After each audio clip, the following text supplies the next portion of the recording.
One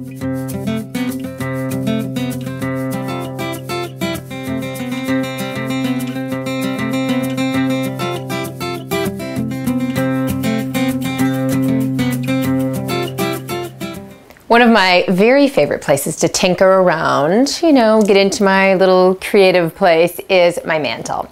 I have several mantles in our house and I love displaying stuff on them and changing it and changing it up again. I think it might be quite possibly because it's a little tiny space and little changes go a really long way. So it's fun for me to just drag everything off of it, run around my house, recollect again, and then put new stuff up there. And I do a bunch of different things. I'll share with you a few of the tips and things I do to really change it up a lot and force myself to think a little bit differently.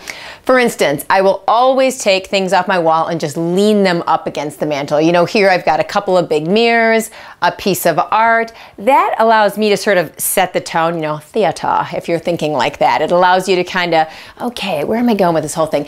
Putting a few big anchor pieces up like that kind of lets you say, okay, here's a statement I'm going to make. So the statement can be whatever you want it to be.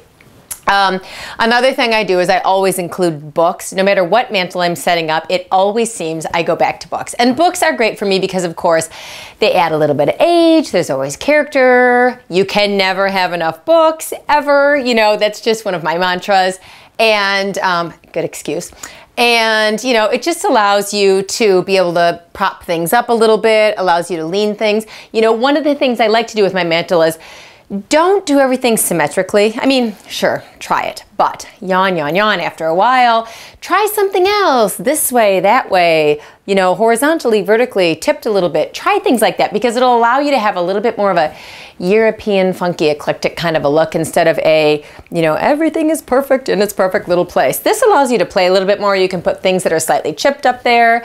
You know, again, I am not about perfect in any way. I'd rather just be interesting and layered and, you know, a little more gunky. I love putting little trays up there. You know, I'll tip them right up. If I don't have them in my kitchen, I'm not using them somewhere else. Trays are so great and they're so pretty. That's such a pretty decorative tray. They always, you know, are a fun layer to add in. Plus there's that little bit of depth, which I love as well.